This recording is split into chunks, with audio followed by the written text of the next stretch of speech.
നമസ്കാരം. പേപ്പർ ബാലറ്റിലേക്ക് തിരികെ പോകില്ലെന്ന് കേന്ദ്ര തെരഞ്ഞെടുപ്പ് കമ്മീഷൻ വ്യക്തമാക്കി. ലോക്സഭാ തെരഞ്ഞെടുപ്പിൽ വോട്ടിംഗ് യന്ത്രങ്ങൾ ഉപയോഗിക്കുമെന്നും കമ്മീഷൻ പറഞ്ഞു. വോട്ടിംഗ് യന്ത്രത്തിനെതിരെ വ്യാപകമായ ക്രമക്കേട് ഉയരുന്നതിനിടെയാണ് മുഖ്യ തെരഞ്ഞെടുപ്പ് കമ്മീഷണർ നിലപാട് വ്യക്തമാക്കിയത്. And we are not going back to that era where we have ballot papers being lifted, musclemen being employed, besides the delay in the counting and also too much harassment of the polling staff on the ground. We are going to stay with it. We have a committee supervised by some of the foremost technocrats and scientists who oversee every aspect of the manufacturing of EVMs and VVPATs. We are open to any criticism, any feedback from any stakeholder, including the political parties, because they are the biggest stakeholders. But at the same time, we are not going to be intimidated or bullied or pressurized or coerced into now giving up these and start the era of ballot boxes. KP Abhilash കൂടുതൽ വിവരങ്ങളുമായി ചേരുന്നു. അഭിലാഷ്, ആ ഒരു കാലഘട്ടത്തിലേക്ക് മടങ്ങിപ്പോക്കില്ല എന്ന് അസന്നിഗ്ധമായി തന്നെ മുഖ്യ തെരഞ്ഞെടുപ്പ് കമ്മീഷൻ വ്യക്തമാക്കുന്നു. എന്തൊക്കെ കാരണങ്ങളാണ് തിരിച്ചുപോക്കില്ല എന്ന് വ്യക്തമാക്കുന്നതിനായി അദ്ദേഹം പറഞ്ഞത്?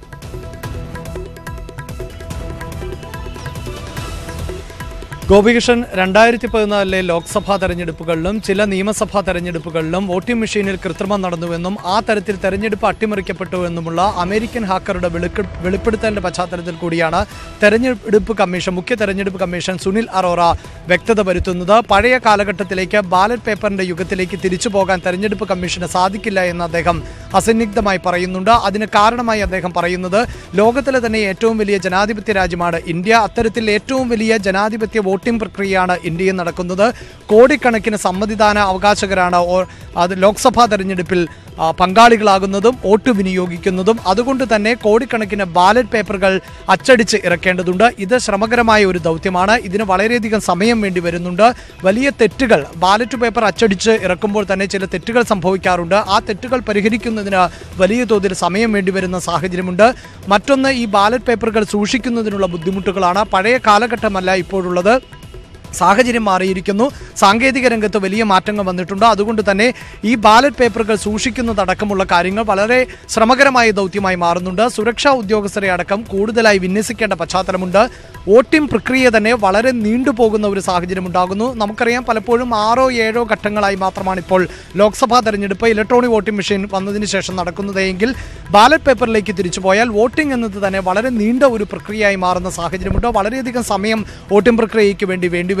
കൂടുതൽ ഉദ്യോഗസ്ഥരെ പോളിംഗ് ബൂത്തുകളിൽ ഉപയോഗിക്കേണ്ട സാഹചര്യമുണ്ട്. വോട്ടിംഗ് മെഷീനിലേക്ക് മാറുമ്പോൾ ഇത്തരം അസൗകര്യങ്ങളൊക്കെ പരിഹരിക്കപ്പെടുന്ന സാഹചര്യം, പ്രത്യേകിച്ച് 2 യൂണിറ്റുകൾ മാത്രമാണ്, ഒരു കൺട്രോൾ യൂണിറ്റും വോട്ടിംഗ് യൂണിറ്റും മാത്രമാണ് ഇലക്ട്രോണിക് വോട്ടിംഗ് മെഷീന് വേണ്ടി വരുന്നുള്ളൂ. ഇത്തരത്തിൽ ഉദ്യോഗസ്ഥരെ കൃത്യമായി വിന്യസിക്കാൻ സാധിക്കുന്നു.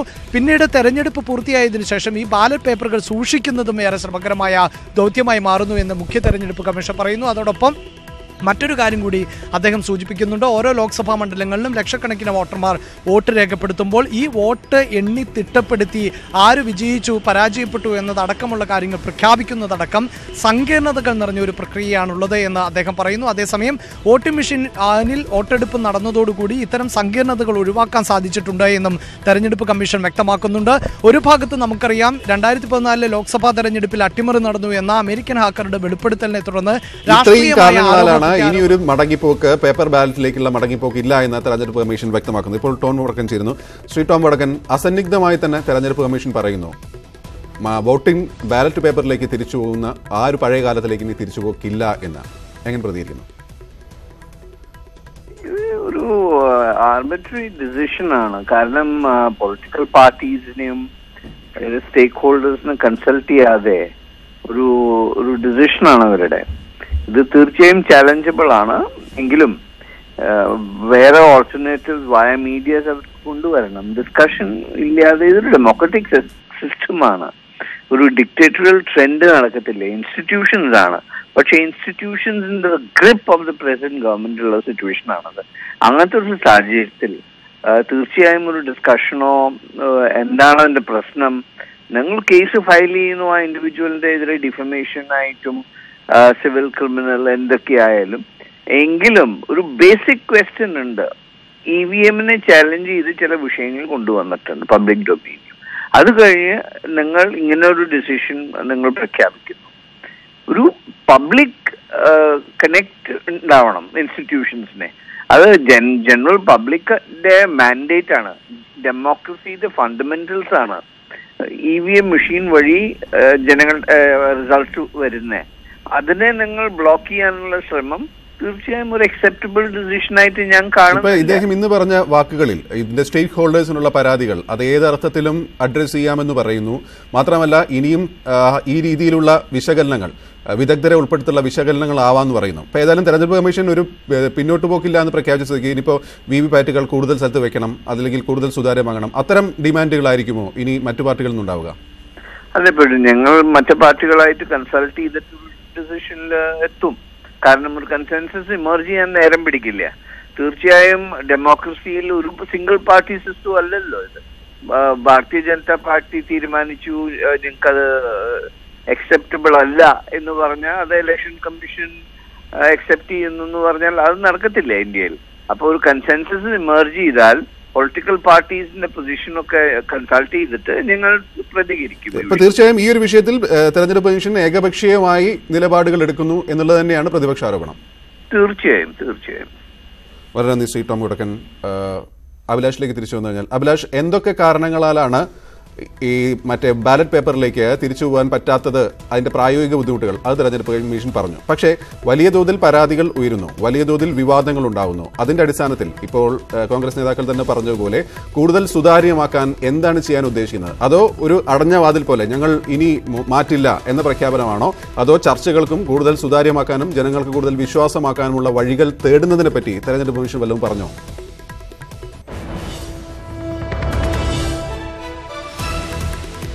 ഗോപികൃഷ്ണൻ, ഇലക്ട്രോണിക് വോട്ടിംഗ് മെഷീൻ പ്രാവർത്തികമാക്കിയത് മുതൽ, അതായത് നമുക്ക് വളരെ കൃത്യമായി അറിയാം, രാജ്യത്താദ്യമായി ഇലക്ട്രോണിക് വോട്ടിംഗ് മെഷീൻ പരീക്ഷിച്ചത് തന്നെ കേരളത്തിലായിരുന്നു, പറവൂരിലായിരുന്നു അത്തരത്തിലൊരു വോട്ടെടുപ്പ് നടന്നത്. അന്ന് തന്നെ തെരഞ്ഞെടുപ്പ് ഫലം ബാലറ്റ് പേപ്പറിൽ വിജയിച്ച ആളായിരുന്നില്ല വോട്ടിംഗ് മെഷീനിൽ വിജയിച്ചത് എന്ന പ്രത്യേകതയുമുണ്ട്. അത്തരത്തിൽ വോട്ടിംഗ് മെഷീൻ ഉപയോഗിച്ചു തുടങ്ങിയ കാലഘട്ടം മുതൽ ഇതിനെതിരായ ആക്ഷേപങ്ങൾ നിലനിൽക്കുന്നതാണ്. എന്നാൽ ഇപ്പോൾ അത്തരത്തിലല്ല, കുറ്റമറ്റ രീതിയിൽ തന്നെ വോട്ടിംഗ് മെഷീനിൽ വോട്ടെടുപ്പ് നടക്കുന്നു എന്നുള്ളതാണ് നിരീക്ഷണം. ഇതുമായി ബന്ധപ്പെട്ട നിരവധി കേസുകൾ സുപ്രീം കോടതിയുടെ പരിഗണനയിൽ വന്നുവെങ്കിലും സുപ്രീം കോടതി പോലും ബാലറ്റ് പേപ്പറിലേക്ക് മടങ്ങണമെന്ന തരത്തിൽ നിരീക്ഷണം നടത്തിയില്ല. മറിച്ച് വോട്ടെടുപ്പിൽ കൂടുതൽ സുതാര്യത വരുത്തുന്നതിനു വേണ്ടി VVPAT സംവിധാനം കൂടുതലായി ഉപയോഗിക്കുക, അതായത് വോട്ട് രേഖപ്പെടുത്തുന്ന വോട്ടർക്ക് താൻ വോട്ട് രേഖപ്പെടുത്തിയത് ഇന്ന വ്യക്തിക്കാണ് എന്ന് സ്ഥിരീകരിക്കുന്ന മറ്റൊരു ബാലറ്റ് പേപ്പറിന് സമാനമായ തരത്തിലുള്ള സൂചിക ലഭിക്കുകയും അത് രഹസ്യമായി തന്നെ സൂക്ഷിക്കുകയും ചെയ്യുന്ന VVPAT സംവിധാനമാണ് ഉള്ളത്. ഇത്തരത്തിൽ ആക്ഷേപങ്ങൾ ഉന്നയിക്കുന്നതിനുള്ള അവസരം നൽകൂ എന്ന് മാത്രമാണ് സുപ്രീം കോടതി അടക്കം വിധിച്ചിട്ടുള്ളത്. മറിച്ച് ബാലറ്റ് പേപ്പറിലേക്ക് തിരികെ പോകാൻ സുപ്രീം കോടതി പോലും വിധിക്കാത്ത പശ്ചാത്തലമുണ്ട്. അതിനിടയിലാണ് ഇവിടെ തെരഞ്ഞെടുപ്പ് കമ്മീഷനെ സംബന്ധിച്ചിടത്തോളം പ്രധാനമായും ചൂണ്ടിക്കാണിക്കുന്ന ഒന്ന് ഇതിന്റെ സാങ്കേതികമായ ബുദ്ധിമുട്ടുകൾ തന്നെയാണ്. പ്രത്യേകിച്ച് ഇനി നമുക്കറിയാം ഏതാനും ദിവസങ്ങൾ മാത്രമാണ് ലോക്സഭാ തെരഞ്ഞെടുപ്പ് നടക്കാൻ അവശേഷിക്കുന്നത്. തെരഞ്ഞെടുപ്പ് കമ്മീഷൻ പോലെ ഒരു ഭരണഘടനാ സ്ഥാപനത്തിന് വലിയ ദൗത്യമാണ് തെരഞ്ഞെടുപ്പ് നടത്തുക എന്നുള്ളത്. അത്തരം അപ്രായോഗികത വളരെ കൃത്യമായി ബാലറ്റ് പേപ്പറുകൾ അച്ചടിച്ച് ഇറക്കുക, അത് തിട്ടപ്പെടുത്തുക, കൗണ്ടിംഗ് സ്റ്റേഷനുകൾ സജ്ജീകരിക്കുക എന്നതുൾപ്പെടെയുള്ള കാര്യങ്ങൾ ഈ സമയപരിധിയിൽ നിന്നുകൊണ്ട് പ്രായോഗികമാവുക എന്നത് സാധ്യമല്ല. മറ്റൊരു കാര്യം എടുത്തു പറയേണ്ടത്, 2014 ലോക്സഭാ തെരഞ്ഞെടുപ്പിൽ വലിയ തോതിലുള്ള അട്ടിമറി നടന്നു എന്ന ഹാക്കറുടെ വെളിപ്പെടുത്തലിന്റെ പശ്ചാത്തലത്തിൽ മാത്രമാണ് ഇപ്പോൾ പുറത്ത് രാഷ്ട്രീയ ചർച്ചകൾ നടക്കുന്നത്. ടോം വടക്കൻ വ്യക്തിപരമായി സൂചിപ്പിച്ചതിൽ നിന്ന് തന്നെ ഇതുമായി ബന്ധപ്പെട്ട ഔദ്യോഗികമായ ഏതെങ്കിലും പരാതികൾ ഈ ഘട്ടത്തിൽ പോലും തെരഞ്ഞെടുപ്പ് കമ്മീഷനോ മറ്റ് നിയമ സംവിധാനങ്ങൾക്ക് മുന്നിലോ എത്തിയിട്ടില്ല. തൃണമൂൽ കോൺഗ്രസ് അടക്കമുള്ള രാഷ്ട്രീയ പാർട്ടികൾ ബാലറ്റ് പേപ്പറിലേക്ക് മടങ്ങണമെന്ന ആവശ്യം ഉന്നയിക്കുന്നുണ്ട്.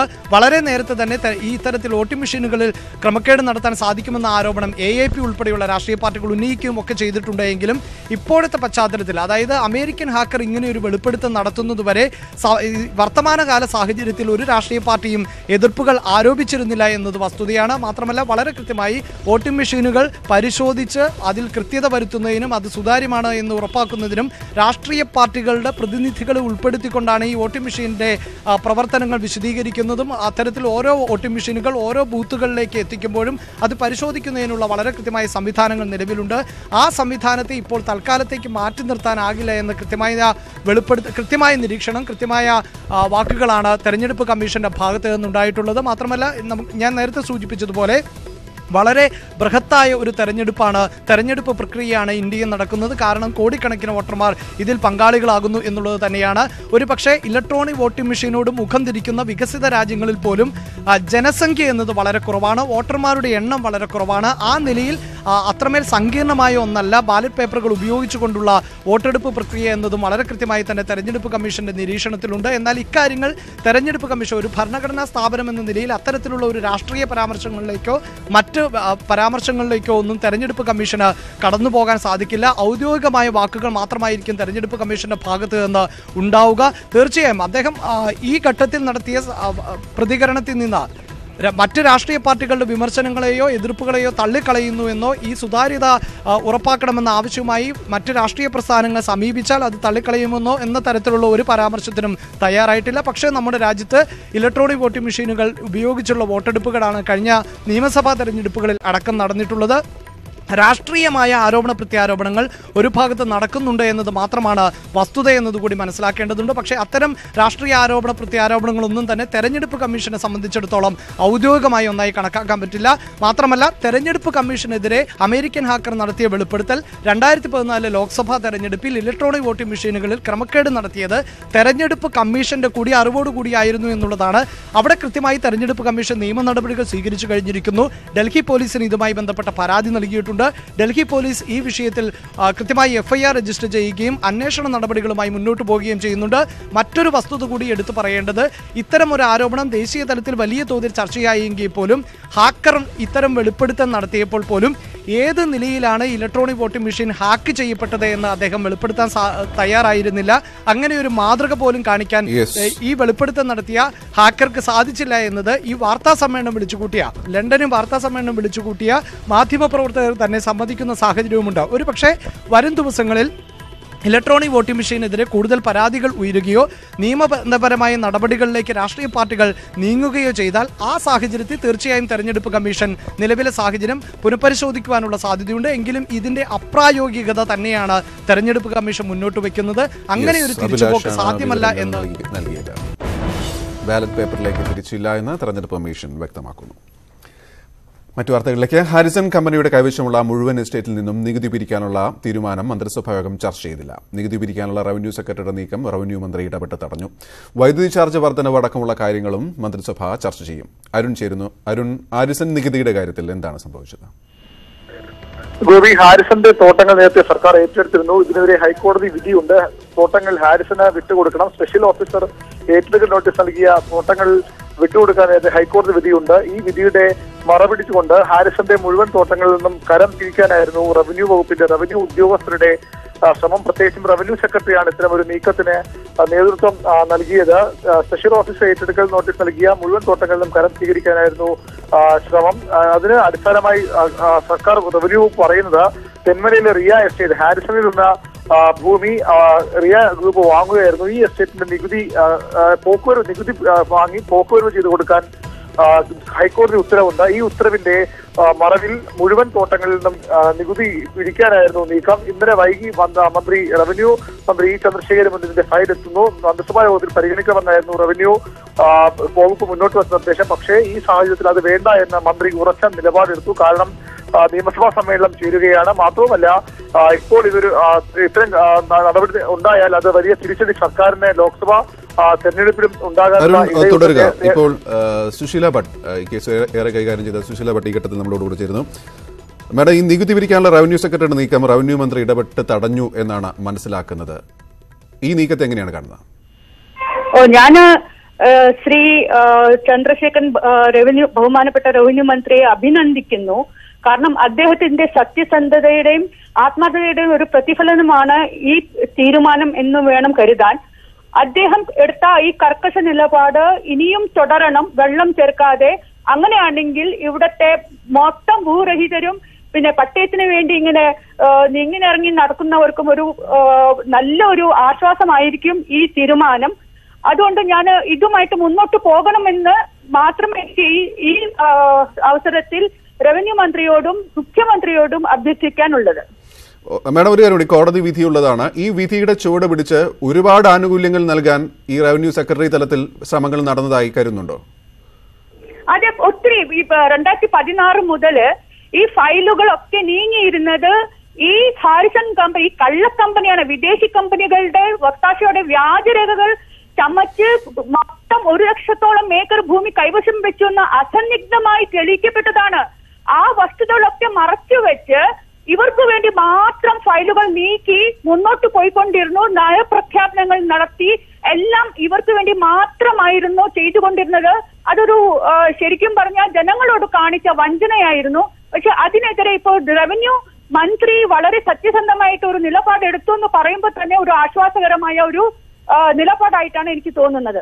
നന്ദി മാഡം ഈ ഘട്ടത്തിൽ പ്രതികരിച്ചതിന്. അരുണിലേക്ക് വന്നു കഴിഞ്ഞാൽ സുശീല ഭട്ട് അടക്കം ഈ വിഷയത്തിൽ പഠിച്ചവർ പ്രതികരിച്ചവർ ഒക്കെ ഇങ്ങനെയാണ് പ്രതികരിക്കുന്നത്. പക്ഷെ അപ്പോഴും അരുൺ, ഇത് ഇലക്ഷൻ ആയതുകൊണ്ട് മാത്രമാണോ എന്നൊരു സംശയം, രാഷ്ട്രീയ തീരുമാനം മാത്രമാണോ എന്നൊരു സംശയവും കൂടി ബാക്കിയുണ്ട്. അരുൺ, റവന്യൂ വകുപ്പിന്റെ നിലപാട് ഇതിൽ വ്യക്തമാണ്. മന്ത്രിയുടെ നിലപാട് പ്രത്യേകിച്ചും വ്യക്തമാണ്. കാരണം ഇത് ഇത്തരത്തിൽ ഒരു നടപടി ഉണ്ടായാൽ ഒരു തോട്ടത്തിന് മാത്രം നികുതി പിരിക്കാൻ തീരുമാനിച്ചാൽ തന്നെ മറ്റു സമാന സ്വഭാവമുള്ള ഹാരിസന്റെ മുഴുവൻ തോട്ട ഉടമകളും ഇത്തരത്തിൽ തങ്ങളുടെ നികുതി സ്വീകരിക്കണമെന്ന് പറഞ്ഞ് കോടതിയെ സമീപിക്കാനിടയുണ്ട്. അതുകൊണ്ട് എന്തുകൊണ്ട് ഇവരുടെ നികുതി സ്വീകരിച്ചു എന്നതിൽ വ്യക്തമായ ഒരു മറുപടി നൽകിയ ശേഷം മാത്രം റിയ എസ്റ്റേറ്റിൽ നിന്ന് നികുതി സ്വീകരിക്കാനാണ് ഇപ്പോൾ സർക്കാരിന്റെ റവന്യൂ മന്ത്രിയുടെ തീരുമാനം. അതിന്റെ അടിസ്ഥാനത്തിലാണ് ധൃതി പിടിച്ച് ഇത്തരമൊരു തീരുമാനത്തിന്റെ ആവശ്യമില്ല. വ്യക്തമായി പഠിച്ച ശേഷം വ്യക്തമായ കാര്യകാരണങ്ങൾ ബോധിപ്പിച്ചുകൊണ്ട് മാത്രം റിയയിൽ നിന്ന് നികുതി സ്വീകരിക്കാൻ സർക്കാർ ഒരുപക്ഷെ ഭാവിയിൽ തീരുമാനമെടുത്തേക്കും. അതിനു മുമ്പ് അതിനെ മറപിടിച്ചുകൊണ്ട് മുഴുവൻ തോട്ടങ്ങളിലും നികുതി ഈടാക്കാൻ കഴിയില്ല എന്ന് തന്നെയാണ് റവന്യൂ മന്ത്രിയുടെ നിലപാട്. ഉദ്യോഗസ്ഥന്റെ ഭാഗത്ത് വലിയൊരു ധൃതി പിടിച്ച നീക്കവിക്കാറ്റുണ്ടായി എന്ന് വ്യക്തമാണ്. അതുകൊണ്ട് തന്നെയാണ് വളരെ വൈകി ഇന്നലെ മന്ത്രിസഭാ യോഗത്തിന്റെ അജണ്ട നിശ്ചയിച്ച ശേഷം ഇതും കൂടി പരിഗണിക്കണമെന്ന നിർദ്ദേശവുമായി റവന്യൂ മന്ത്രിയെ സമീപിക്കുകയും അദ്ദേഹം ഇത് തള്ളുകയും ചെയ്തത്. റിയയുടെ പക്കൽ നിന്ന് നികുതി സ്വീകരിക്കാതിരിക്കാൻ സർക്കാരിന് കഴിയില്ല. സർക്കാരിന്റെ നിലവിലെ താല്പര്യത്തിന് വിരുദ്ധമായി ഉദ്യോഗസ്ഥർ പ്രവർത്തിച്ചു അല്ലേ? തീർച്ചയായും അങ്ങനെ തന്നെ പറയേണ്ടി വരും. കാരണം സുശീല ഭട്ടിനെ മാറ്റി ഉൾപ്പെടെയുള്ള കാര്യങ്ങളിൽ നേരത്തെ തന്നെ റവന്യൂ വകുപ്പിലെ ചില പ്രധാന ഉദ്യോഗസ്ഥരുടെ നിലപാടുകൾ സംശയിക്കപ്പെട്ടതാണ്, ചോദ്യം ചെയ്യപ്പെട്ടതാണ്. ഹാരിസൺ അനുകൂലമായി കോടതി വിധി ഉണ്ടായത് പോലും ഇത്തരത്തിലുള്ള ഉദ്യോഗസ്ഥരുടെയും കോടതിയടക്കം കൃത്യമായ നിലപാട് സ്വീകരിക്കാൻ കഴിയാതെ പോയതിന്റെ ഭാഗമാണെന്ന വിലയിരുത്തലുകൾ ഉണ്ടായിരുന്നു. പ്രതിപക്ഷം ശക്തമായ വിമർശനം അക്കാര്യത്തിൽ പ്രത്യേകിച്ചും VMC അടക്കമുള്ള നേതാക്കൾ ഇക്കാര്യത്തിൽ വിമർശനം ഉന്നയിക്കുകയും ചെയ്തിരുന്നു. ഇപ്പോഴും അത്തരത്തിൽ ഈ മാസം 31-ന് റവന്യൂ സെക്രട്ടറി PH കുര്യൻ വിരമിക്കുകയാണ്. അതിന് മുന്നോടിയായി ഇത്തരമൊരു നീക്കം നടത്താനായിരുന്നു ശ്രമം. പക്ഷേ പൂർണ്ണമായും അത് തടഞ്ഞിരിക്കുന്നു മന്ത്രിയുടെ കർശന ഇടപെടലിലൂടെ. അരുണാണ് വിവരങ്ങൾ നൽകിയത്.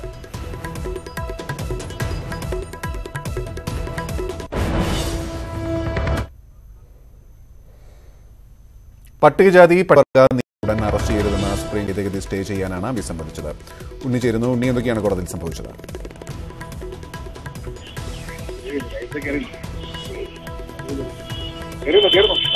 ഉണ്ണി കേൾക്കാമോ? കോടതിയിൽ നിന്ന് എന്താണ് സംഭവിച്ചത്? ഗോപി, CBI ഇടക്കാല ഡയറക്ടറായി നാഗേശ്വർ റാവുവിനെ നിയമിച്ചതിനെ ചോദ്യം ചെയ്തുള്ള ഹർജിയാണ് ഇന്ന് സുപ്രീം കോടതിയുടെ പരിഗണനയ്ക്ക് എത്തിയിരുന്നത്. പ്രശാന്ത് ഭൂഷൺ നേതൃത്വം നൽകുന്ന കോമൺ കോസാണ് സുപ്രീം കോടതിയിൽ ഇങ്ങനൊരു ഹർജി നൽകിയിരുന്നത്. ഈ ഹർജി പരിഗണനയ്ക്ക് എത്തിയപ്പോൾ തന്നെ ജസ്റ്റിസ് AK സിക്രി ഹർജി പരിഗണിക്കുന്നതിൽ നിന്നും പിന്മാറുകയായിരുന്നു. നേരത്തെ ചീഫ് ജസ്റ്റിസ് രഞ്ജൻ ഗൊഗോയും ഈ ഹർജി പരിഗണിക്കുന്നതിൽ നിന്നും പിന്മാറിയിരുന്നു. ജസ്റ്റിസ് സിക്രി എന്തുകൊണ്ടാണ് പിന്മാറുന്നതെന്ന് കാരണം വ്യക്തമാക്കിയിട്ടില്ല. കേസ് നാളെ മറ്റൊരു ബെഞ്ച് പരിഗണിക്കുമെന്നാണ് അദ്ദേഹം പറഞ്ഞിരിക്കുന്നത്. ഏതായാലും CBI ഡയറക്ടർ സ്ഥാനത്ത് നിന്ന് അലോക് വർമ്മയെ മാറ്റിയ സെലക്ട് കമ്മിറ്റി യോഗത്തിൽ ജസ്റ്റിസ് AK സിക്രി പങ്കെടുത്തിരുന്നു. അന്ന് AK സിക്രി കൈക്കൊണ്ട തീരുമാനം വലിയ വിവാദങ്ങൾക്ക് തന്നെ ഇടയാക്കുകയും ചെയ്തിരുന്നു. ഈ ഒരു സാഹചര്യത്തിലാകണം അദ്ദേഹത്തിന്റെ പിന്മാറ്റം എന്ന് വേണം കരുതാൻ. ഇന്ന് കോടതിയിൽ കോമൺ കോസിന് വേണ്ടി ഹാജരായിരുന്ന അഭിഭാഷകൻ ദുഷ്യന്ത് ദവെ ഈ പിന്മാറ്റത്തെ ചോദ്യം ചെയ്യുകയും ചെയ്തിട്ടുണ്ട്. ഈ ഹർജി പരിഗണിക്കാതെ നീട്ടിക്കൊണ്ടുപോകുന്നത് തെറ്റായ സന്ദേശമാണ് നൽകുകയെന്നായിരുന്നു കോടതിയിൽ അദ്ദേഹത്തിന്റെ പ്രതികരണം. എങ്കിൽ കൂടിയും ജസ്റ്റിസ് AK സിക്രി മറ്റൊരു ബെഞ്ചിന് മുമ്പാകെ ഈ കേസ് ലിസ്റ്റ് ചെയ്യാനായി ആവശ്യപ്പെടുകയായിരുന്നു. പുതിയ ബെഞ്ച് ഏതെന്ന് ചീഫ് ജസ്റ്റിസ് ആണ് തീരുമാനിക്കുക. ഇന്നിപ്പോൾ CBIയുടെ പുതിയ ഡയറക്ടറെ നിയമിക്കുന്നതിനായി സെലക്ട് കമ്മിറ്റിയുടെ യോഗം ചേരാനിരിക്കുകയാണ്. ഈ സാഹചര്യത്തിൽ ഈ ഹർജിയിലെ നടപടികൾ വൈകുന്നത് ഒരുപക്ഷെ ഹർജിയിലെ ആവശ്യം കാലഹരണപ്പെടാൻ തന്നെ സാധ്യത ഉണ്ടാക്കിയേക്കും. ഉണ്ണി, അതുകൂടാതെ പട്ടികജാതി പട്ടികവർഗ നിയമ ഭേദഗതി സ്റ്റേ ചെയ്യാൻ സുപ്രീം കോടതി വിസമ്മതിച്ചിരുന്നു. അതിൽ സംബന്ധിച്ച വിവരങ്ങൾ? ഗോപി, പട്ടികജാതി പട്ടികവർഗ നിയമത്തിൽ പരാതി ലഭിച്ചു കഴിഞ്ഞാൽ ഉടനടി അറസ്റ്റ് ചെയ്യേണ്ടതില്ല എന്ന് സുപ്രീം കോടതി നേരത്തെ ഉത്തരവിട്ടിരുന്നു. അതിനെ മറികടക്കാൻ വേണ്ടിയാണ് പാർലമെന്റ് നിയമനിർമ്മാണം നടത്തിയിരുന്നത്. ആ നിയമത്തെ ചോദ്യം ചെയ്തുകൊണ്ടാണ് സുപ്രീം കോടതിയിൽ ഹർജി നൽകിയിരുന്നത്.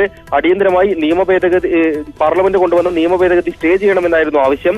എന്നാൽ ആ ആവശ്യം സുപ്രീം കോടതി വിസമ്മതിച്ചിരിക്കുകയാണ്. അങ്ങനെ ഇത്തരം വിഷയങ്ങളിൽ സ്റ്റേ അനുവദിക്കാൻ കഴിയില്ല എന്നാണ് കോടതി പറഞ്ഞിട്ടുള്ളത്.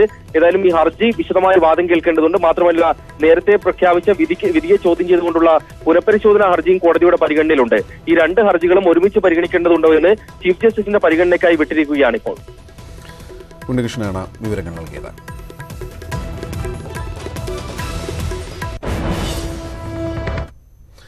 ലോക്സഭാ തെരഞ്ഞെടുപ്പിൽ മുസ്ലിം ലീഗിന് 3ാം സീറ്റ് വേണം എന്ന ആവശ്യം ഉന്നയിച്ച യൂത്ത് ലീഗ്. പാർലമെന്റിൽ ലീഗ് പ്രാതിനിധ്യം വർദ്ധിപ്പിക്കേണ്ടത് കാലഘട്ടത്തിന്റെ ആവശ്യമാണ്. UDF നേതൃത്വം ലീഗിന് അർഹമായ അംഗീകാരം നൽകണം. യൂത്ത് ലീഗ് ദേശീയ ഉപാധ്യക്ഷനും പാണക്കാട് ഹൈദരലി ശിഹാബ് തങ്ങളുടെ മകനുമായ മുയിൻ അലി ശിഹാബ് തങ്ങൾ ന്യൂസ് 18 പറഞ്ഞു. മലപ്പുറത്തും പൊന്നാനിക്കും പുറമെ ഒരു ലോക്സഭാ സീറ്റിനു കൂടി ലീഗിന് അർഹതയുണ്ടെന്ന് മുയിൻ അലി ശിഹാബ് തങ്ങൾ പറഞ്ഞു. 3ാം സീറ്റ് വേണമെന്ന് പാർട്ടിക്കുള്ളിൽ ആവശ്യം ശക്തമാണ്. മുസ്ലിം ലീഗിന് ലോക്സഭയിൽ പ്രാതിനിധ്യം വർദ്ധിപ്പിക്കേണ്ട സമയമാണിതെന്നും മൊയ്ൻ അലി തങ്ങൾ പറഞ്ഞു. മുസ്ലിം ന്യൂനപക്ഷത്തിന് പാർലമെന്റിൽ സീറ്റുകളുടെ എണ്ണം കൂട്ടൽ വളരെ അനിവാര്യമാണ്. അപ്പോൾ ഇത് മുൻനിർത്തിക്കൊണ്ട് തീർച്ചയായിട്ടും മുസ്ലിം ലീഗ് UDFുമായി ബന്ധപ്പെട്ട് ഒരു സീറ്റ് കൂടുതൽ ആവശ്യപ്പെടുന്നുണ്ട് എന്നുള്ളത് തന്നെയാണ് മനസ്സിലാക്കിയത്. നേരത്തെ ലീഗിന് 2 രാജ്യസഭാ സീറ്റുണ്ടായിരുന്നത് 1 കുറഞ്ഞു. മലബാറിൽ മുസ്ലിം ലീഗിന് ലഭിക്കുന്ന ജനപിന്തുണ പരിഗണിച്ച് UDF അർഹമായ അംഗീകാരം നൽകണം. അർഹമായിട്ടുള്ളതാണ്. സ്വാഭാവികമായിട്ടും കുറേ വർഷങ്ങളായിട്ടുള്ള ഒരു ബന്ധം അത് മുറുകേണ്ടത്, അതുപോലെ തന്നെ ജനങ്ങൾക്കിടയിലുള്ള ആശങ്കകൾ നീക്കേണ്ടതും ഒക്കെ സ്വാഭാവികമാണ്. പാലക്കാട് സീറ്റ് ലഭിച്ചാൽ മണ്ഡലത്തിൽ നല്ല പ്രവർത്തനം കാഴ്ചവെക്കാൻ കഴിയും. ലോക്സഭാ തെരഞ്ഞെടുപ്പിൽ 3ാം സീറ്റ് ചോദിക്കണമെന്ന് പാർട്ടിയിൽ ശക്തമായ ആവശ്യമുയരുന്നതിനിടെയാണ് മൊയ്ൻ അലി തങ്ങളുടെ പരസ്യ പ്രതികരണം. അധികാരത്തിലെത്തിയാൽ ലഭിക്കുന്ന മന്ത്രിസ്ഥാനത്തിനു വേണ്ടി കൂടുതൽ സീറ്റ് ചോദിക്കാതിരിക്കരുതെന്ന് കഴിഞ്ഞ ദിവസം മൊയ്ൻ അലി തങ്ങൾ ഫേസ്ബുക്കിൽ കുറിച്ചിരുന്നു. പാർട്ടിയിൽ ആവശ്യം ശക്തമായിട്ടും 3ാം സീറ്റ് വിഷയം ലീഗ് നേതൃത്വം ഇതുവരെ UDFിൽ ഉന്നയിച്ചിട്ടില്ല. 3ാം സീറ്റ് വിഷയം പാർട്ടി ചർച്ച ചെയ്തിട്ടില്ലെന്നായിരുന്നു കഴിഞ്ഞ ദിവസം PK കുഞ്ഞാലിക്കുട്ടി നടത്തിയ പ്രതികരണം. മുഹമ്മദ് ഷഹീദ്, ന്യൂസ് 18 കോഴിക്കോട്. ഇപ്പോൾ യൂത്ത് ലീഗ് നേതാവ് PK ഫിറോസ് കോഴിക്കോട് മാധ്യമങ്ങളെ കാണുന്നു. തത്സമയം 80,000 ആയിരുന്നു. ആ ഉത്തരവ് മറികടക്കുന്നത് ഇദ്ദേഹത്തിന് അപ്പോയിന്റ്മെന്റ് ഓർഡറും കോൺട്രാക്റ്റും ഒക്കെ സൈൻ ചെയ്ത് കഴിഞ്ഞതിന് ശേഷമാണ് സർക്കാർ ഉത്തരവായി ക്യാബിനറ്റ് 31/8/2017 30/8/2017 ക്യാബിനറ്റിലാണ് ഈ തീരുമാനം വരുന്നത്. 31/8/2017 ഈ ഉത്തരവായി ഇറങ്ങുന്നത്. പിന്നീട് അതിൻ്റെയും രേഖകൾ നിങ്ങൾക്ക് വിതരണം ചെയ്യാൻ വേണ്ടി തയ്യാറായിട്ടുണ്ട്. പിന്നീട് 29/12/2017 ഈ ശ്രീ നീലകണ്ഠൻ DS എന്ന് പറഞ്ഞാൽ അദ്ദേഹത്തിന് 1,25,000 ആക്കി ശമ്പളം വർദ്ധിപ്പിക്കണമെന്ന് ആവശ്യപ്പെട്ടുകൊണ്ട് ഈ ശ്രീ സാംബറാവു IAS ഒരു കത്ത് കൊടുക്കുന്നു. അദ്ദേഹമായിരുന്നു അന്ന് എക്സിക്യൂട്ടീവ് ഡയറക്ടർ ഇൻചാർജ്. തദ്ദേശ സ്വയംഭരണ വകുപ്പിന് കീഴിലുള്ള ഇൻഫർമേഷൻ കേരള മിഷൻ. ഈ ഇൻഫർമേഷൻ കേരള മിഷൻ എന്ന് പറഞ്ഞാൽ തദ്ദേശ സ്വയംഭരണ സ്ഥാപനങ്ങൾക്ക് കീഴിലുള്ള മുനിസിപ്പാലിറ്റി, പഞ്ചായത്ത്, കോർപ്പറേഷൻ ഇതെല്ലാം കമ്പ്യൂട്ടർവൽക്കരിക്കുന്നതിന് വേണ്ടി, അതിനകത്ത് സോഫ്റ്റ്വെയർ തയ്യാറാക്കുന്നതിന് വേണ്ടി,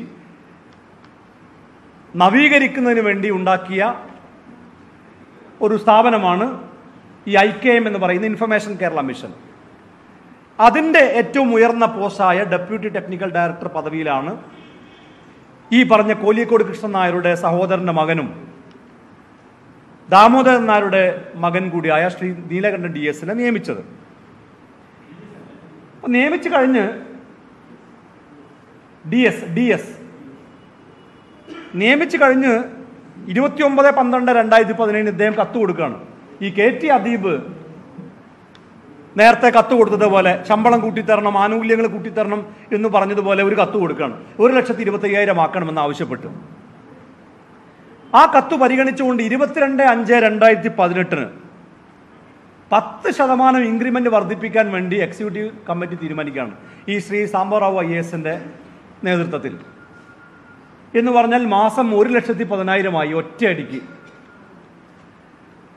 അതേസമയം ആ സ്ഥാപനത്തിലെ മറ്റെല്ലാ ജീവനക്കാർക്കും ഇൻക്രിമെന്റ് 2%. 20,000 രൂപ ശമ്പളമുള്ളവൻ 2% ഇൻക്രിമെന്റ് എന്ന് പറഞ്ഞാൽ 400 രൂപ ഉണ്ടാവുള്ളൂ. ഇപ്പോഴോ ഇപ്പോൾ അദ്ദേഹം ജോലി ചെയ്തുകൊണ്ടിരിക്കുകയാണ്. ഇപ്പോഴും അദ്ദേഹം ജോലി ചെയ്തുകൊണ്ടിരിക്കുകയാണ്. ഇപ്പോൾ അദ്ദേഹത്തിൻ്റെ ശമ്പളം 1,10,000 ഇനി ഏതാനും മാസങ്ങൾ കൂടി കഴിഞ്ഞാൽ അദ്ദേഹത്തിൻ്റെ ശമ്പളം വീണ്ടും വർദ്ധിക്കും. വീണ്ടും 10%. ഓരോ വർഷവും 10% എന്ന് പറഞ്ഞാൽ ഇനി 11,000 കൂടും. 5 വർഷമാകുമ്പോഴേക്ക് ഏതാണ്ട് 2 ലക്ഷം രൂപയുടെ അടുത്ത് അദ്ദേഹത്തിന് ശമ്പളം ഉണ്ടാവും. 1.5 ലക്ഷത്തിൻ്റെ മുകളിൽ. അപ്പോൾ ആ സ്ഥാപനത്തിൽ മറ്റെല്ലാ ജീവനക്കാർക്കും 2% ഇൻക്രിമെൻ്റ് എങ്കിൽ ഈ മാന്യന് മാത്രം 10% ഇൻക്രിമെൻ്റ്. കേരളത്തിൽ അങ്ങനെ കേട്ടുകളിവില്ല. 10% ഇൻക്രിമെൻ്റ്, അതും 5 വർഷത്തേക്ക്. ഇനി ഞാൻ ഈ വിവരങ്ങളൊക്കെ അറിഞ്ഞപ്പോൾ, ഈ വിവരങ്ങളൊക്കെ നിങ്ങൾക്കറിയാം, കെട്ടി ജലീലുമായി ബന്ധപ്പെട്ട കേന്ദ്രങ്ങളിൽ നിന്ന് തന്നെയാണ് നമുക്ക് വിവരങ്ങൾ കിട്ടിയത്. അതുകൊണ്ടാണ് കെട്ടി ജലീൽ കോടിയേരി ബാലകൃഷ്ണനെ ഇക്കാര്യം ധരിപ്പിച്ചു എന്ന് ആധികാരികമായി പറയാനുള്ള കാരണം. ഇനി വിവരാവകാശ പ്രകാരം ഞാൻ ചില ചോദ്യങ്ങൾ ചോദിച്ചു IKM-നോട്. എത്ര ശതമാനം ഇൻക്രിമെൻ്റ് ആണ് കൊടുക്കുന്നത് ജീവനക്കാർക്ക്? 2 തരം ഇൻക്രിമെൻ്റ് കൊടുക്കാൻ വകുപ്പുണ്ടോ? വകുപ്പില്ല. ഈ ശ്രീ DS നീലകണ്ഠനെ നിയമിച്ചപ്പോൾ ധനകാര്യ വകുപ്പിന്റെ അനുമതി വാങ്ങിയിട്ടുണ്ടോ? വാങ്ങിയിട്ടില്ല. സർക്കാരിന് അനുമതി വാങ്ങിയിട്ടുണ്ടോ? സർക്കാരിന് അനുമതി വാങ്ങിയിട്ടില്ല. 5 വർഷത്തേക്ക് തുടർച്ചയായി കോൺട്രാക്ട് കൊടുക്കാൻ, കരാറുണ്ടാക്കാൻ സർക്കാരിൽ നിന്ന് ഏതെങ്കിലും തരത്തിലുള്ള നിർദ്ദേശം കിട്ടിയിട്ടുണ്ടോ? കിട്ടിയിട്ടില്ല.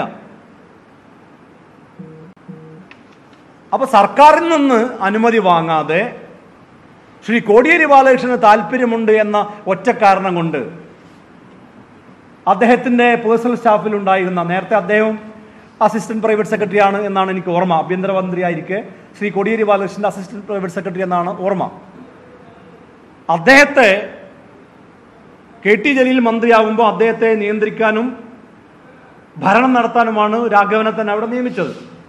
അത് തിരുവനന്തപുരത്തെ മാധ്യമപ്രവർത്തകർക്കൊക്കെ അറിയാം. KT ജലീലിന് ആ വകുപ്പിൽ ആകെയുണ്ടായിരുന്ന അധികാരം എന്ന് പറയുന്നത് ഇതുപോലെ KT അദീപിനെ പോലെ വല്ല ചെറിയ നിയമനങ്ങളൊക്കെ നടത്തുക. ബന്ധു നിയമന വിഭാഗത്തിൽ ഫിറോസിന്റെ പുതിയ വെളിപ്പെടുത്തലുകൾ. ബന്ധുനിയമനത്തിൽ KT ജലീൽ കോടിയേരിയെ കണ്ട് ധരിപ്പിച്ചു. ഇൻഫർമേഷൻ കേരള മിഷനിൽ കൊലിയക്കോട് കൃഷ്ണനാരുടെ ബന്ധുവിന് നിയമനം നൽകിയ കാര്യം ചൂണ്ടിക്കാട്ടിയാണ് പ്രതിരോധമുയർത്തിയത്.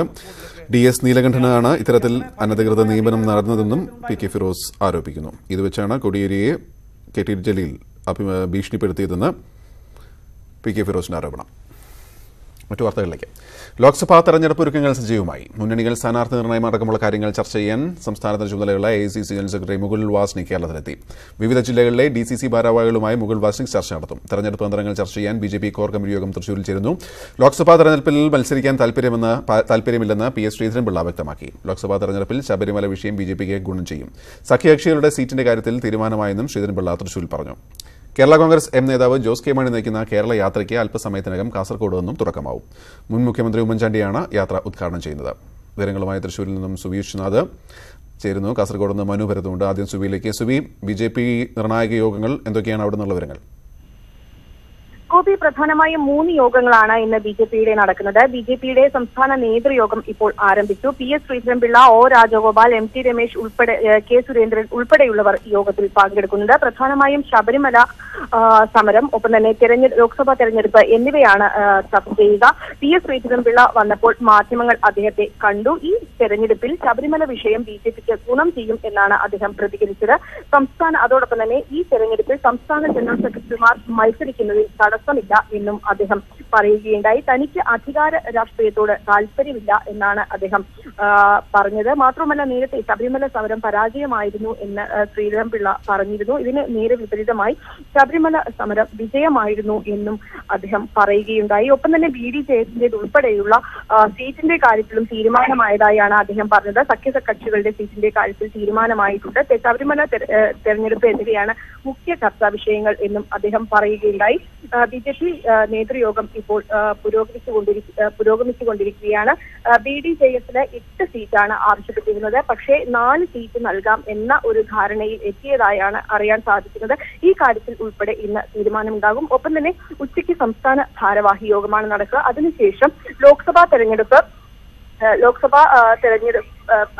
മണ്ഡലങ്ങളുടെ ചുമതലക്കാരുടെ യോഗം ഇന്ന് 5 മണിക്ക് ചേരും. ഇന്നത്തെ യോഗത്തിൽ പ്രധാനമായും 20 മണ്ഡലങ്ങളുടെയും സ്ഥാനാർത്ഥികളുടെ കാര്യത്തിൽ സ്ഥാനാർത്ഥികളുടെ സാധ്യതാ പട്ടിക നിർദ്ദേശിക്കാനാണ് പറയുക. ഒപ്പം തന്നെ 27-ന് ഈ മാസം 27-ന് പ്രധാനമന്ത്രി നരേന്ദ്രമോദി എത്തുന്നുണ്ട്. ഇതിന്റെ ഒരുക്കങ്ങളും ഇന്ന് നടക്കുന്ന യോഗത്തിൽ ചർച്ചയാകും. യെസ്, മനു ചേരുന്നു കാസർഗോഡ് നിന്നും. കേരള കോൺഗ്രസിന്റെ യാത്ര, മനു, എന്തൊക്കെയാണ് അവിടെ നിന്നുള്ള വിവരങ്ങൾ?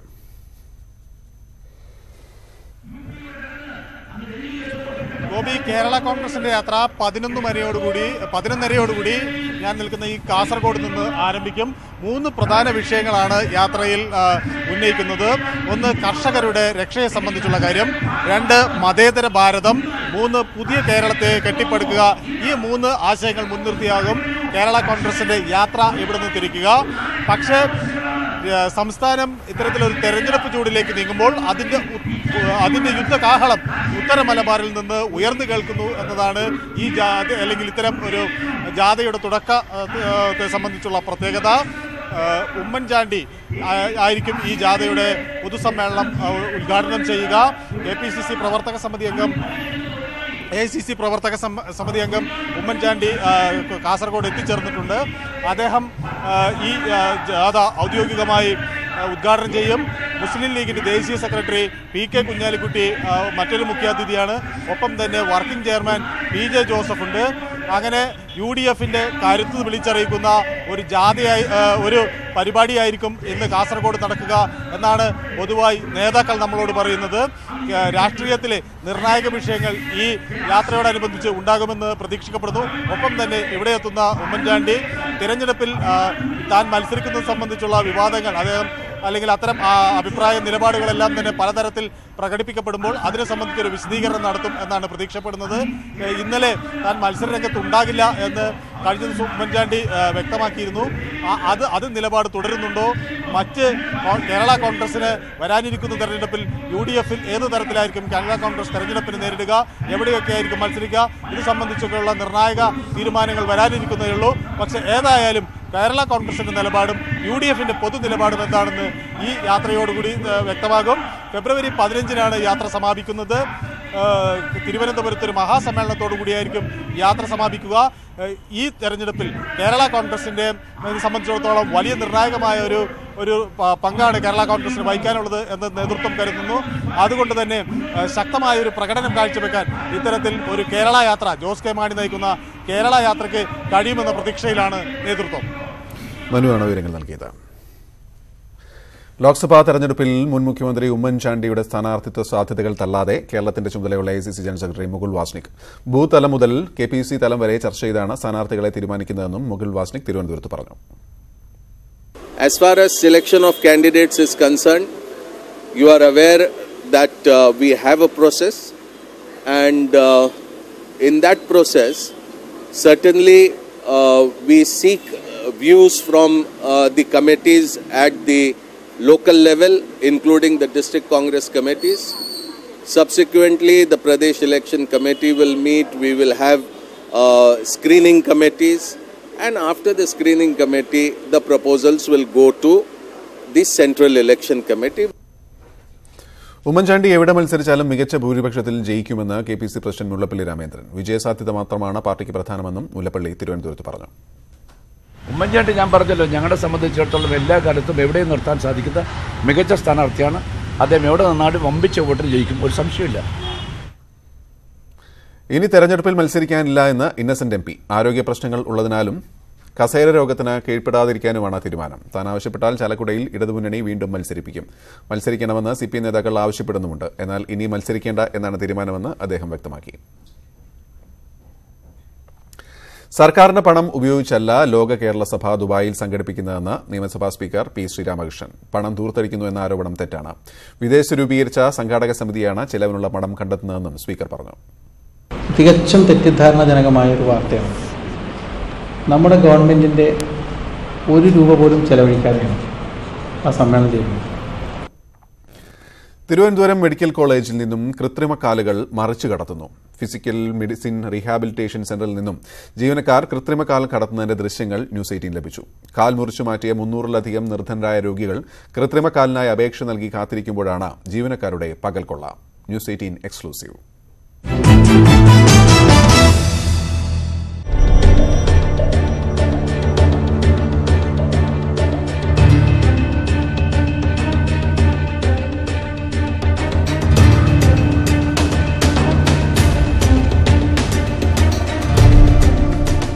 തിരുവനന്തപുരം മെഡിക്കൽ കോളേജിലെ ഫിസിക്കൽ മെഡിസിൻ റീഹാബിലേഷൻ സെന്ററിൽ നിന്നും പകൽ ചിത്രീകരിച്ച ദൃശ്യങ്ങളാണിത്. നിർധന രോഗികൾക്ക് സൗജന്യമായും മറ്റുള്ളവർക്ക് സബ്സിഡി നിരക്കിലും വിതരണത്തിനുള്ളതാണ് ഈ കൃത്രിമ കാലുകൾ. ജീവനക്കാർ കടത്തുന്ന രീതി ഇങ്ങനെ.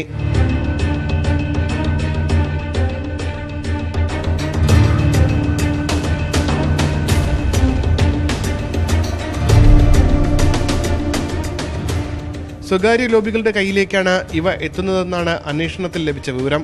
സബ്സിഡി നിരക്കിൽ 1000 രൂപയ്ക്ക് എല്ലാ രോഗികൾക്കും നൽകുന്ന കൃത്രിമക്കാലുകൾക്ക് പുറത്ത് സ്വകാര്യ സ്ഥാപനങ്ങൾ 20,000 രൂപ മുതൽ 40,000 രൂപ വരെയാണ് ഈടാക്കുന്നത്. എഴുന്നേറ്റ് നടക്കാൻ പോലും കഴിയാതെ 300ഓളം രോഗികൾ ഇപ്പോഴും കൃത്രിമക്കാലിനായി അപേക്ഷ നൽകി കാത്തിരിക്കുകയാണ്. വർഷങ്ങളായി തുടരുന്ന തട്ടിപ്പിന്റെ ഒരു ഭാഗം മാത്രമാണ് ഇപ്പോൾ പുറത്തു വന്നിരിക്കുന്നത്. 5 വർഷത്തിലധികമായി ഒന്നും നടക്കാൻ പോലും ആകാതെ ഈ അവയവത്തിനു വേണ്ടി കാത്തിരിക്കുന്നവർ നിരവധിയാണ്. ഉമേഷ് ബാലകൃഷ്ണൻ, ന്യൂസ് 18, തിരുവനന്തപുരം. ഗവർണറുടെ നയപ്രഖ്യാപന പ്രസംഗത്തോടെ നിയമസഭയുടെ ബജറ്റ് സമ്മേളനം നാളെ തുടങ്ങും. 31-നാണ് ബജറ്റ്. ബജറ്റ് സമ്മേളനത്തെ ചൂടുപിടിപ്പിക്കാൻ രാഷ്ട്രീയ വിഷയങ്ങളും ഏറെയാണ്. പ്രളയത്തിനു ശേഷമുള്ള സർക്കാരിന്റെ ആദ്യ നയപ്രഖ്യാപനവും ബജറ്റും. നയപ്രഖ്യാപനത്തിലും തോമസ് ഐസക്കിന്റെ 10ാമത് ബജറ്റിലും കേരള പുനർനിർമ്മാണം തന്നെയാകും നിറഞ്ഞു നിൽക്കുക. കേന്ദ്ര ബജറ്റിന് ഒരു ദിവസം മുമ്പെയാണ് ഇത്തവണ സംസ്ഥാന ബജറ്റ്. സമ്പൂർണ്ണ ബജറ്റ് അവതരിപ്പിക്കാനാണ് ആദ്യം തീരുമാനിച്ചതെങ്കിലും വോട്ട് ഓൺ അക്കൗണ്ട് മതിയെന്നാണ് ഇപ്പോഴത്തെ ധാരണ.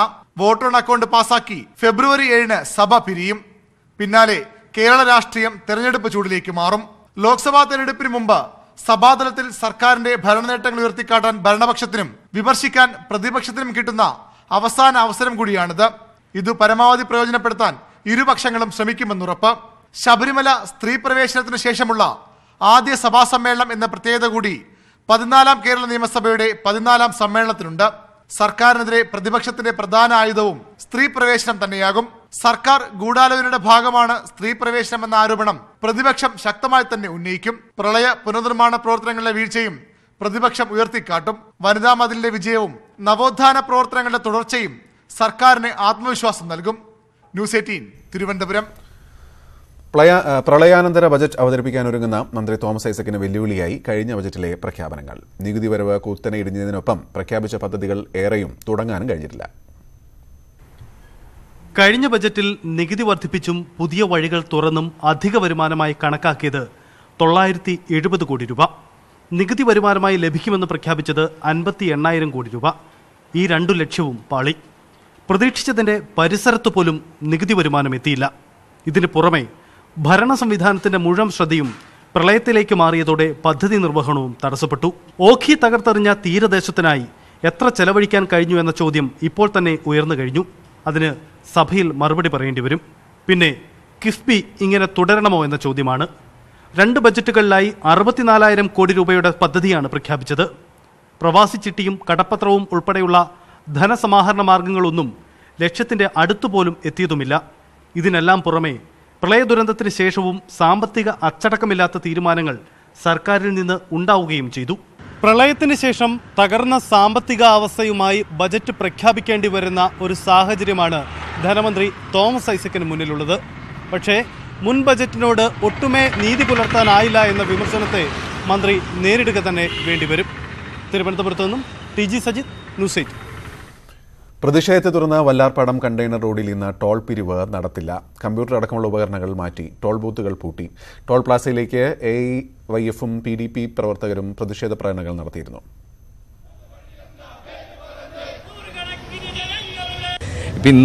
ഇന്നലെ പത്രത്തിൽ കൊടുക്കുകയും ഇന്ന് രാവിലെ ടോൾ പിരിക്കാൻ വരികയും ചെയ്യുന്ന ഒരു പ്രവണതയുണ്ട്. അതുപോലെ തന്നെ നമ്മുടെ പ്രദേശവാസികൾ ഇപ്പോൾ 255 രൂപ കൊടുക്കണമെന്നുള്ളതാണ് ഇന്നലെ പത്രത്തിലൂടെ അറിയാൻ കഴിഞ്ഞത്. പക്ഷേ നമ്മൾ നേരത്തെ പറഞ്ഞതിൻ്റെ അടിസ്ഥാനത്തിൽ പൂർണ്ണമായും പ്രദേശവാസികളെ ടോളിൽ നിന്ന് ഒഴിവാക്കുന്ന സംവിധാനമായിരുന്നു നേരത്തെ. പക്ഷേ ഇപ്പോൾ ഇതൊന്നുമില്ലാതെ ഇവിടെ വന്ന് പിരിക്കുന്ന ഒരു സംവിധാനമാണ്. അപ്പോൾ മുളകുപാട് പ്രദേശത്ത് മൊത്തം ജനങ്ങൾക്ക് ഉപകാരപ്രദമാവുന്ന രീതിയിലുള്ള സർവീസ് റോഡ് വേണമെന്നാണ് നമ്മുടെ ആവശ്യം. അതോടൊപ്പം തന്നെ അണ്ടർ പാസേജ്, മുളകുപാട് നോർത്തിലുള്ള അണ്ടർ പാസേജിൻ്റെ നിർമ്മാണവും ഇതുവരെ ഒന്നും ആയിട്ടില്ല.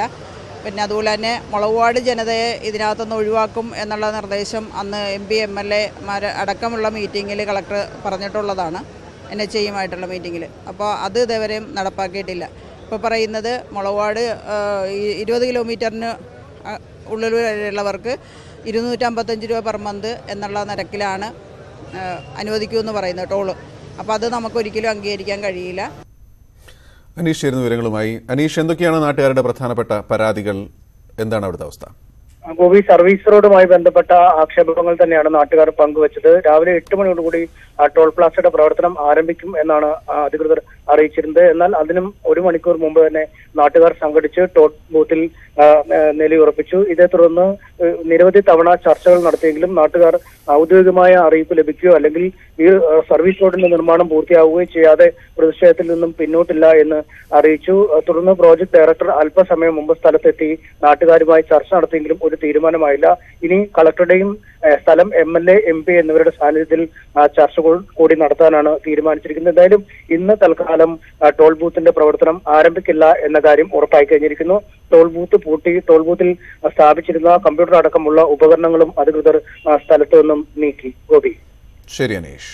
സംസ്ഥാനത്ത് 3 ലക്ഷത്തോളം പുതിയ വോട്ടർമാരുണ്ടെന്ന് മുഖ്യ തെരഞ്ഞെടുപ്പ് ഓഫീസർ. ഹാക്കിംഗ് ഉൾപ്പെടെയും വോട്ടിംഗ് മെഷീനിൽ യാതൊരു കൃത്രിമവും കാണിക്കാൻ സാധിക്കില്ലെന്ന് മുഖ്യ തെരഞ്ഞെടുപ്പ് ഓഫീസർ ടിക്കാറാം മീണ പറഞ്ഞു. പൊതുതെരഞ്ഞെടുപ്പ് അടുത്തതോടെ പോളിംഗ് ബൂത്തിലേക്ക് പരമാവധി വോട്ടർമാരെ എത്തിക്കാൻ തെരഞ്ഞെടുപ്പ് കമ്മീഷൻ അവബോധ പരിപാടികൾ ആരംഭിച്ചു.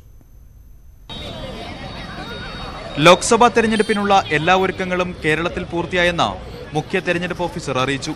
സംസ്ഥാനത്ത് 2,54 ലക്ഷത്തോളം വോട്ടർമാരുണ്ട്. 3 ലക്ഷം പുതിയ വോട്ടർമാർ. അന്തിമ വോട്ടർ പട്ടിക ഏകദേശം കൂടിയിട്ടുണ്ട്. കഴിഞ്ഞ 2018 ഇത് 2,50,000 ലക്ഷം ഏകദേശം ആയിരുന്നു. ഇപ്പോൾ 2,54 ലക്ഷം ഏകദേശം വോട്ടേഴ്സ് ആയിരിക്കും. വോട്ടിംഗ് മെഷീനിൽ യാതൊരു കൃത്രിമവും സാധ്യമല്ല. അത്തരം പ്രചരണങ്ങൾ വിശ്വസിക്കരുതെന്നും മുഖ്യ തെരഞ്ഞെടുപ്പ് ഓഫീസർ.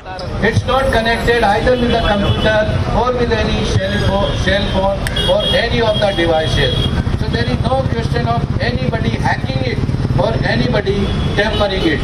തെരഞ്ഞെടുപ്പിൽ ബാഹ്യപ്രേരണകളില്ലാതെ നിഷ്പക്ഷമായി സമ്മതിദാനാവകാശം രേഖപ്പെടുത്താനും പുതിയ വോട്ടർമാരെ പോളിംഗ് ബൂത്തിലേക്ക് ആകർഷിക്കാനും ലക്ഷ്യമിട്ട് കമ്മീഷൻ അവബോധ പരിപാടികൾ ആരംഭിച്ചു. ഇതിന്റെ ഭാഗമായി കവടിയാർ വിവേകാനന്ദ സ്ക്വയറിൽ നിന്ന് പാളയം രക്തസാക്ഷി മണ്ഡപം വരെ കൂട്ടയോട്ടം സംഘടിപ്പിച്ചു. വിദ്യാർത്ഥികളടക്കം നിരവധി പേർ കൂട്ടയോട്ടത്തിൽ പങ്കെടുത്തു. ന്യൂസ് 18 തിരുവനന്തപുരം. വിദ്യാർത്ഥികളിൽ നിന്ന് കൈപ്പറ്റിയ തുക ഇരട്ടിയായി മടക്കി നൽകണം എന്ന ഉത്തരവിനെതിരെ കണ്ണൂർ മെഡിക്കൽ കോളേജ് നൽകിയ പുനഃപരിശോധനാ ഹർജി തള്ളി. ജസ്റ്റിസുമാരായ അരുൺ മിശ്ര, വിനീത് ശരൺ എന്നിവരടങ്ങിയ ബെഞ്ച് ചേംബറിൽ പരിഗണിച്ച ശേഷമാണ് ഹർജികൾ തള്ളിയത്. 2016-17 അധ്യയന വർഷം പ്രവേശനം നേടിയ വിദ്യാർത്ഥികളിൽ നിന്ന് കൈപ്പറ്റിയ പണം ഇരട്ടിയായി നൽകാൻ സുപ്രീംകോടതി കണ്ണൂർ മെഡിക്കൽ കോളേജിനോട് നിർദ്ദേശിച്ചിരുന്നു. ചട്ടവിരുദ്ധം എന്ന് ചൂണ്ടിക്കാട്ടിയ 150 വിദ്യാർത്ഥികളുടെ പ്രവേശനം സുപ്രീംകോടതി റദ്ദാക്കിയിരുന്നു. ഈ പ്രവേശനം നിയമപരമാക്കാൻ സംസ്ഥാന സർക്കാർ കൊണ്ടുവന്ന ഓർഡിനൻസ് സുപ്രീംകോടതി റദ്ദാക്കുകയും ചെയ്തിരുന്നു. ഉടമകളും പോലീസും ഒത്തുകളിക്കുന്നുവെന്ന വിവരത്തെ തുടർന്ന് പരിശോധനയ്ക്കെത്തിയ വിജിലൻസ് കണ്ടത് പൂട്ടിക്കിടക്കുന്ന ക്വാറികൾ. 53 പോലീസ് സ്റ്റേഷൻ പരിധികളിലെ ക്വാറികളിലാണ് വിജിലൻസ് പരിശോധനയ്ക്കെത്തിയത്. പരിശോധനയിൽ ഒരു വിട്ടുവീഴ്ചയും പാടില്ലെന്ന നിർദ്ദേശം വിജിലൻസ് ഡയറക്ടർ മുഹമ്മദ് യാസിൻ ഉദ്യോഗസ്ഥർക്ക് നൽകി. വിജിലൻസിന്റെ തുടർ പരിശോധനയുടെ പശ്ചാത്തലത്തിൽ ഉടമകൾ ക്വാറികൾ പൂട്ടിയെന്നാണ് സൂചന. പോലീസ് സ്റ്റേഷനുകളിൽ കണ്ടെത്തിയ തിരിമറിയുമായി ബന്ധപ്പെട്ട രേഖകൾ ക്വാറികളിൽ നിന്ന് കടത്തിയെന്നും സംശയമുണ്ട്. രേഖകളിൽ കുറവുണ്ടെങ്കിൽ അതിനുൾപ്പെടെ കേസെടുക്കണമെന്നാണ് വിജിലൻസ് ഡയറക്ടർ മുഹമ്മദ് യാസിന്റെ നിർദ്ദേശം. ഓപ്പറേഷൻ തണ്ടറിന്റെ ഭാഗമായി 53 പോലീസ് സ്റ്റേഷനുകളിൽ പരിശോധന നടത്തിയ ശേഷം വിജിലൻസ് എത്തിയപ്പോഴാണ് ക്വാറികൾ പൂട്ടിയ നിലയിൽ കാണപ്പെട്ടത്. സ്റ്റേഷനുകളിലെ പരിശോധന സംബന്ധിച്ച ഒരാഴ്ചയ്ക്കുള്ളിൽ വിജിലൻസ് ആഭ്യന്തര വകുപ്പിന് റിപ്പോർട്ട് നൽകും. പരിശോധനയുമായി ബന്ധപ്പെട്ട് DGP ലോക്നാഥ് ബെഹ്റ വിജിലൻസിനോട് വിശദ റിപ്പോർട്ട് തേടിയിരുന്നു. പരിശോധനാ വിവരങ്ങൾ ഇന്നും നാളെയുമായി വിജിലൻസ് ആസ്ഥാനത്ത് ശേഖരിക്കും. VV Vinod, news 18 Thiruvananthapuram. വെനസ്വേലയിൽ രാഷ്ട്രീയ പ്രതിസന്ധി രൂക്ഷം. പ്രസിഡന്റ് നിക്കോളാസ് മഡുറോയ്ക്കെതിരായ പ്രക്ഷോഭത്തെ പിന്തുണച്ച് അമേരിക്ക രംഗത്തെത്തി. പുതിയ പ്രസിഡന്റായി സ്വയം പ്രഖ്യാപനം നടത്തിയ പ്രതിപക്ഷ നേതാവ് ജുവാന ഡൊണാൾഡ് ട്രംപ് പിന്തുണ അറിയിച്ചു. പിന്നാലെ മഡുറോയ്ക്കൊപ്പമാണെന്ന് സൈന്യം വ്യക്തമാക്കി.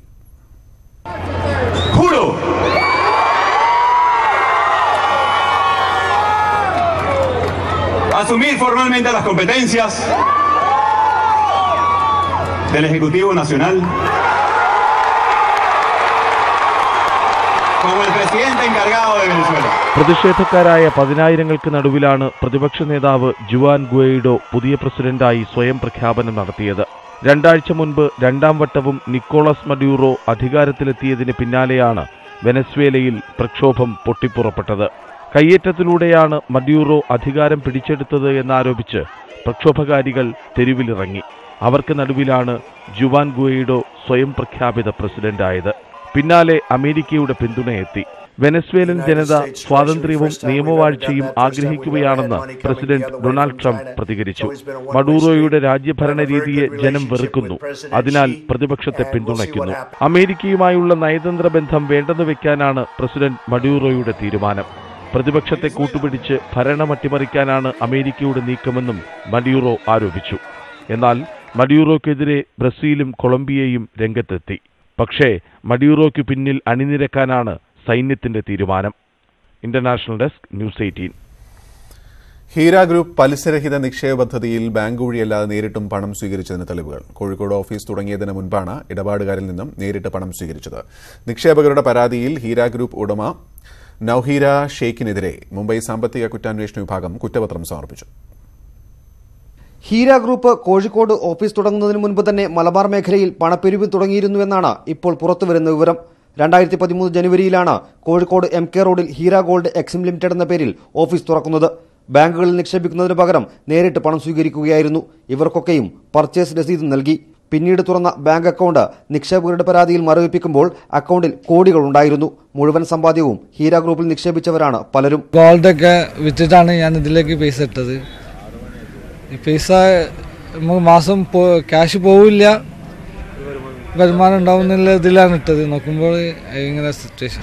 1 ലക്ഷത്തിന് ഒരു 30,000 റുപ്യോളം കിട്ടിയിട്ടുണ്ടാവും. പിന്നീട് മുടക്കിയ പൈസക്ക് 2,000 റുപ്യ കിട്ടുള്ളൂ. അത് ഇൻഷുർ ക്ലെയിം ആയ പൈസയാണ് അതിൽ കൊണ്ടുപോയി മുടക്കിയുള്ളത്. ഫുള്ള് തട്ടിപ്പ് കേസിൽ ഹീര ഗ്രൂപ്പ് ഉടമ നൌഹീരക്കെതിരെ മുംബൈ സാമ്പത്തിക കുറ്റാന്വേഷണ വിഭാഗം കുറ്റപത്രം സമർപ്പിച്ചു. 250 പേരിൽ നിന്നായി 18 കോടിയുടെ നിക്ഷേപ തട്ടിപ്പ് നടത്തിയ കേസിലാണ് കുറ്റപത്രം. പ്രദീപ് നാരായണൻ, ന്യൂസ് 18, കോഴിക്കോട്.